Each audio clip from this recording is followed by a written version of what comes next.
Hey, Roger Carter here with TAMA Drums. Going to go over some tuning tips and the methods that I use at my drum lines and ensembles. I've got a beautiful TAMA snare drum here with some basic heads on it, not real tuned. Doesn't sound great right now. Let's see if we can do something about that.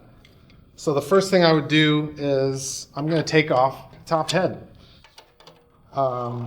Just a standard drum key. Of course, I have a TAMA drum key high tension with me right now. Makes it a little bit easier on marching drum. Now, if this drum wasn't brand new and already had heads on it that were tuned up, then I would probably leave one fully tensioned and then tune the other one, and then replace the other one. But in this case, this drum is brand new. Both heads I'm going to replace at the same time because neither one of them is tuned. So it just works out simpler for me. You see, I'm just loosening the tension rods with the key, counterclockwise motion, same as any other drum. And it takes a little bit of time because there's 12 of them. So bear with me. And I'll usually loosen the rod all the way and then just give it a quick lift, make sure it's not threaded in at all anymore. And they have a habit of re-grabbing usually, so I just got to make sure everything's undone. I'm not thinking reinventing the wheel here. Okay, head is off. Just going to put the rim over here. There's the old head. Take that off. And so now we have the drum here, right? Nothing on it. Well, I usually will just make sure that the bearing edge is smooth. You know, if you want to make sure there's no grit or dirt or anything that's gotten on this part of the drum. So I just usually rub my fingers over it, make sure it's nice and smooth. Same thing with the head, just make sure there's nothing weird in it, nice and clean. And I'm going to put it on. Your choice of your label placement is really up to you. You can put it everywhere you want. Put it there. Put it all the way up in the front. Or a lot of times we like to put them over here, over the guts or the snares. Just kind of a visual indicator of where the snares are going to be. All right, I'll take the rim back. And again, if this was not a brand new drum, I would be careful and try to rotate the rim and put it in a different place than it was the first time. It just helps keep balancing out the wear and the usage on the rim. We don't want to always have the same side on the same part of the drum. It's good to just periodically rotate it. So, of course, this drum's brand new, so there we go. And then I set it on here so it twists back and forth like that. Then I know that I have all the tension rods in, but they're not screwed in. So then I begin the process of tightening them down. And I'm only going to go a little bit here. I'm not going to go all the way in because I don't want to crank the hoop on one side more than the other.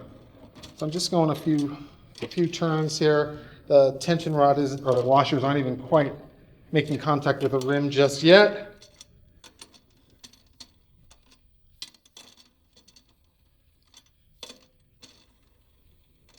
So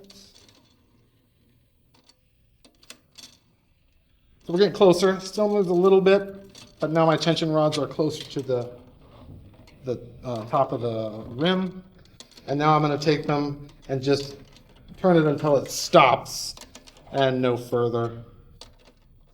So there, that's good.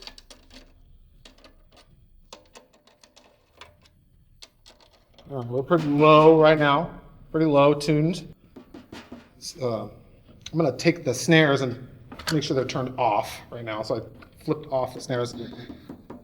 And then I'm going to start to get some tone. I want to try to get the same tone all the way around the drum. So I'm going to tap by every tension rod and try to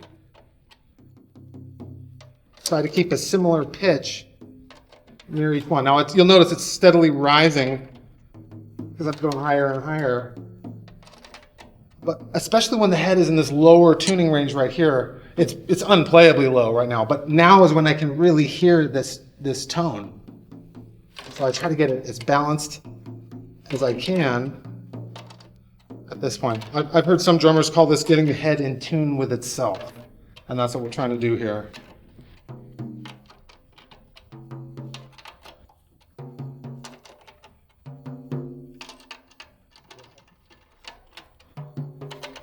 So, I want to remember earlier when I mentioned if this was a used drum that was already tuned, I would do one head at a time. However, this is a brand new drum, so the bottom head isn't tuned either. So at this point, I'm going to flip and switch to the bottom head because it's tough to hear the pitch that I want to hear when this tension on the bottom head is so low, so far below the tuning range. So I'm going to loosen my stand here, take the drum up, flip it upside down, mount it on there. And so then here I'm going to take off the bottom, the snare unit. There. And then in the same process of taking off this bottom head.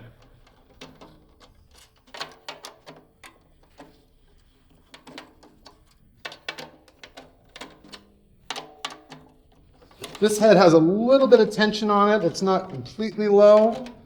So I don't want to take one tension rod off and then just move to the next one. I still want to keep the tuning relatively balanced even as I'm taking the head off. And that's more important on a high tension head that might be on the top, or even if I had a pyramid fiber or some type of weave head on the bottom, which is what I'm going to put on. But right now this is a plastic head and a much lower tuning range. I'm not too much worry of warping the shell of a drum or anything. This kind of head. Getting close. Usually one hanger on somewhere. All right. And then as long as you have all your O-rings or on the tension rods, you could turn it upside down. Normally they would fall out, but that's what the little O-rings are on there for, to hopefully keep the tension rods in place so you don't have to set it upside down on a dirty surface and start attracting grease on those tension rods. We don't want that. Here we have the new head. We'll take this guy off. I like to put the label here, which is directly underneath where the badge at the front of the drum is. I like to put it there so that way once it's tuned up and you pull the drum up and show the bottom head, the head manufacturer's label is right side up. All right, so here we go. Turn this back up. And we just set it on the rim. Notice how the bottom hoop is different than the top that has these cutouts for where the snares go. Don't put it on incorrectly because there's nothing that's going to stop you from putting it on wrong if you don't notice, and then you won't be able to get the tension or the guts in there. I have made that mistake. So there we go. Everything. Get them all in the appropriate spots. The drum's on an angle here, so okay. Now, bottom is more complicated than the top head because there's a snare bed. On every snare drum, the actual shell dips down slightly. It's not actually perfectly flat. If you took the head off and you put it on like a piece of glass or a mirror, there's actually a little gap here and a little gap right here.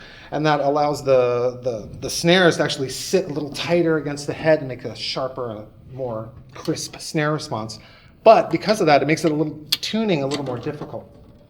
So I always start with these four, 100% without fail. I'm going to start with the four tension rods that surround the snare bed here.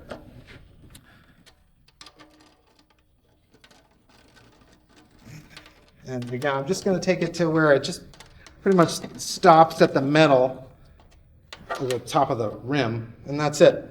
And then I pay attention here I just basically rub my finger on the bearing edge and the head and the hoop and make sure that it's centered on the head and not, shifted one side or the other.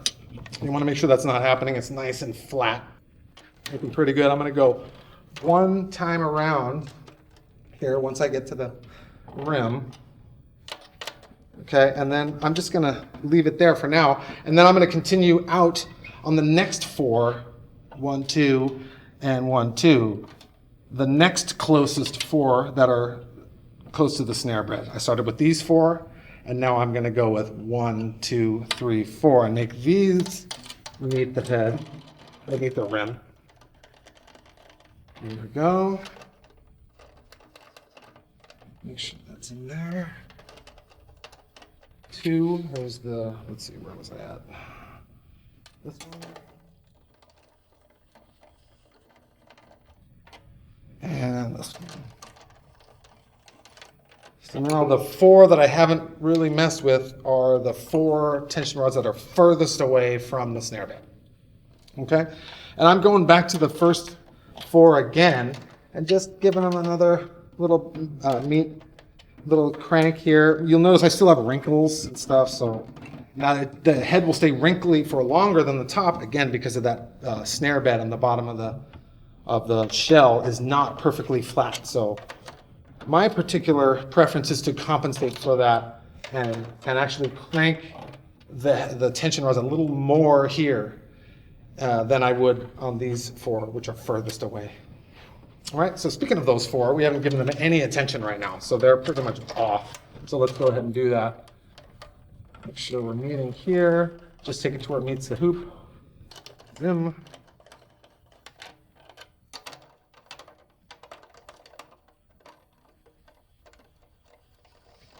And lastly. All right, so now I have all 12 tension rods at least had some tuning put to them, but as you'll hear, we're still not really tuned here. We still have some wrinkles going on over here. So now that's what I'm going to work on next, is get rid of some of these wrinkles, give me some tension here, and start tapping on the head near where the tension rods are in order to produce a balanced tone across the all the surface of the head here. And I'm focusing on the lugs or the rods that are closest to the snare bed before moving to the ones further away. All right, so we've got a little bit of tension here now. This is nowhere near where it needs to be. And if you remember what I talked about earlier, check this area right now. This is crucial. You want to make sure that your hoop and the bearing edge aren't different on one side than the other. You want to make sure it's gotten the same amount of cranking, and so it feels. I can feel a little bit more shell here, so I'm just going to give this one a little bit more tension. There we go. Feels pretty similar. Oops, 1, 2, 3, 4. Getting closer to the range we want to be, but still very far from it.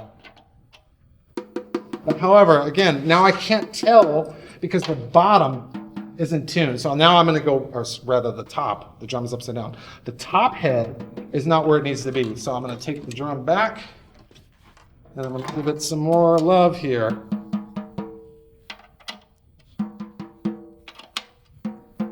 Pitch is somewhat discernible. You can hear this was lower.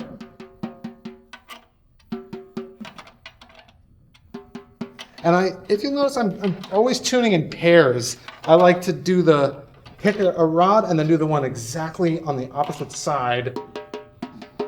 And then I move to the next one. And the next one across. Now some instructors, tuners will use an actual stick and keep tapping on the head.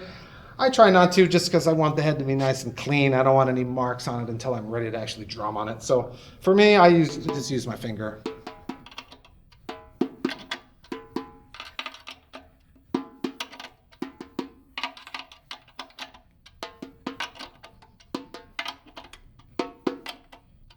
You know, I'm giving about half, or slightly less than half a turn here. Just a nice, good crank. But I'm trying to keep it as even as possible.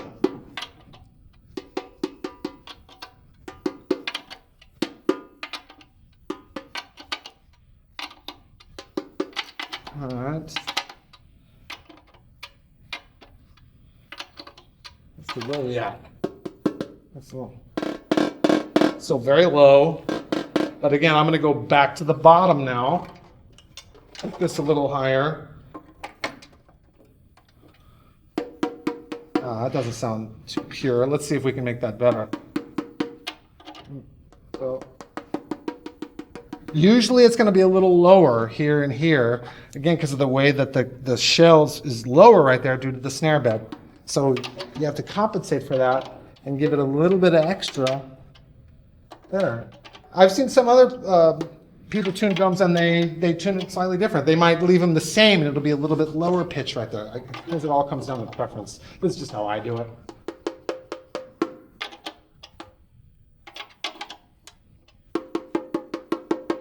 And then now these four, the ones that are perpendicular to the snare bed, those are the lowest right now.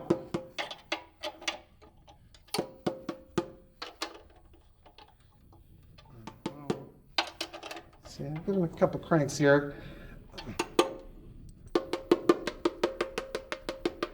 Getting close. Let's go again.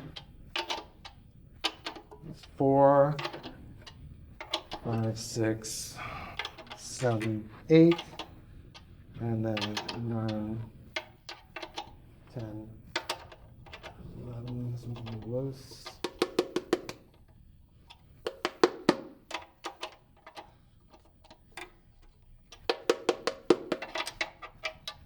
Just kind of tap near each tension rod. I try to listen to the fundamental pitch of the drum, but it can be difficult because there's a lot of overtones as well. And what you might be identifying as the pitch might be an overtone. So it's kind of one of those things. You just have to do a lot to get the practice at it. But this is sounding relatively balanced. I'm going to go back to the top again. Now we're getting much closer to the tuning range. Maybe we'll tap. It's pretty low, but at least we have a tone. Let's see how we have, what's going on with the snare unit right now. It's time to put those on. All right. Snare unit. Make sure I mute some tight. Okay, put this in here. Put down. Okay, so this is crucial. Notice how when I'm tapping on the guts here, it's snapping against the head. That means they're off. There's too much distance between the head and the guts. So I'm going to turn this knob and keep tapping. And that gets much quieter. Here, let's move this knob out of the buzzkill mute out of the way. So all right, I'm going to loosen it again. Now you can see, notice I'm looking down here. I'm actually looking at the space between the head and the guts. There's a gap. So I'm going to slowly turn this knob clockwise until the snapping goes away.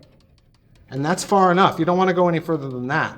Because if you go too far, then you start to create a bow with the guts and the head. You start to get an arc, and we want it real flat. Same thing over here. Usually I will deliberately loosen it so it's clearly off the head. And then tighten, tighten, tighten, tighten, tighten. Right about there is good. And let's get this right back here. Let's see what we have right now. Okay.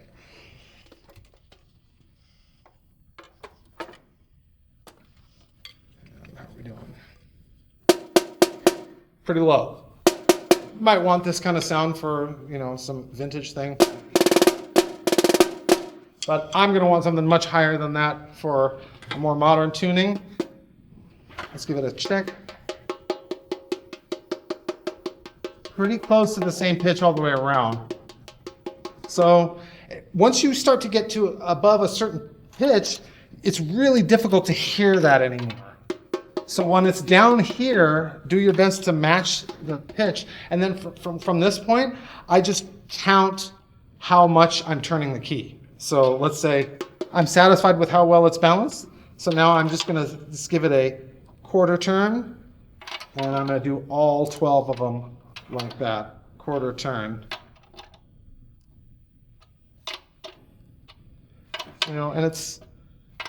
And I'm not using a machine, right? So I may be plus or minus a few degrees here and there. Okay. Pitch is higher. Still hear it, but still way too loud, too low. Notice I did this one, now I do these two, now I do these two, and I just keep going clockwise or counterclockwise, doesn't matter. Is that higher? Some people will tune them in a star pattern like this. They'll go here, here, then here, here. Then you could do a big X. You know, there's a lot of different ways you do it, as long as you just keep it balanced. I find I lose my place when I do it that way. So for me, it's easier to just go 1, 2, 3, 4, 5, 6, 7, 8, 9, 10, 11, 12, like kind of like that. Let's go one more time. 3, 4, 5, 6, 8. All right, and that time I went 1, 2, and then the one next to it, 3, 4, 5, 6, 7, 8, 9, 10, 11, 12. Any of those ways is fine. Let's give it a test. Let's put those guts on. It's already starting to sound pretty good. Bottom head is too low for my taste, so I'm going to go here, put it back on. Now that the top head is reasonably in the playing range we want it to be, now I'm going to get the bottom where I want it. Let's flip it back off. Let's try to hear what pitch that is. I'll use something on my phone, a tone generator or something. I want to hear some, here's C, C sharp, D. So it's still in the B range or lower. I'm going to go a little higher. You want the bottom to be C sharp, maybe a D. D is pretty high. That sounds great, but we might take some time to get there. So usually I'll tell individuals to start at a C sharp. It's a little safer. Drum heads aren't cheap. We don't want to pop it too early.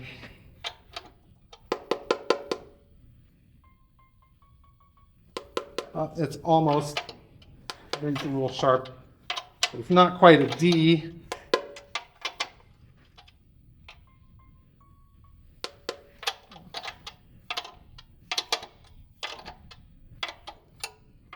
Pretty good. And that's good.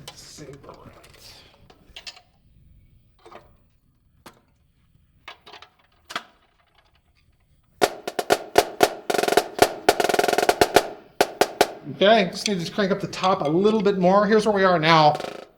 You can give it, I'm going to take the guts off and then give it a little buzz. That's a good way to hear the pitch that you're at. For me, that's too low for my preference, but it is definitely playable at this range. I'm going to go a little higher.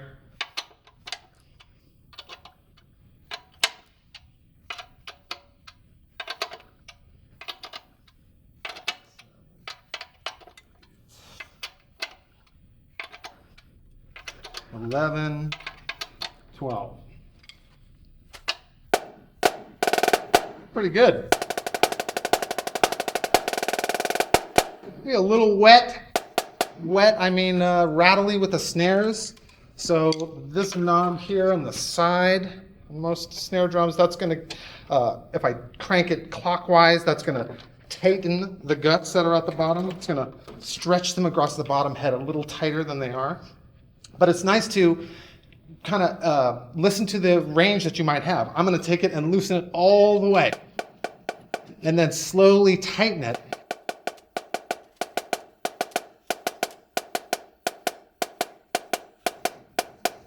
Until it sounds where I like it.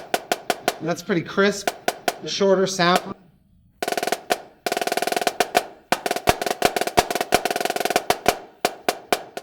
All right, and then here's our buzz sound of the top.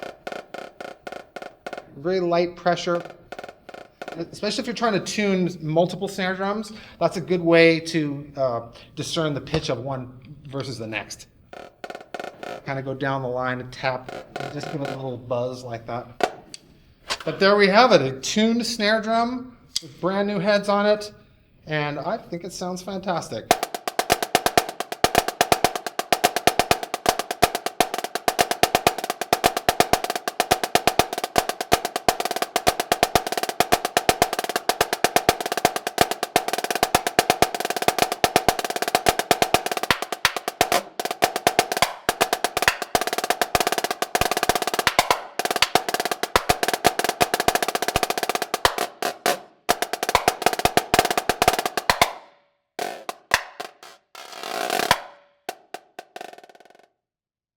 Thank you.